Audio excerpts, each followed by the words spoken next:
yung board. Huwag matatakot. Wag matatakot. Tama naman po yun. Wag matatakot. Magtiwala ka. Jesus. Ano pa? Meron pa po ba? Ayan.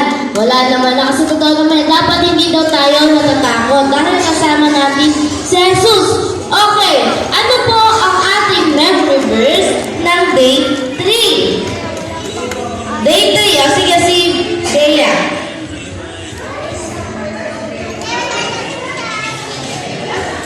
Psalm 56, verse 3. When I am afraid, I put my trust in you. Psalm 56, verse 3. Wow!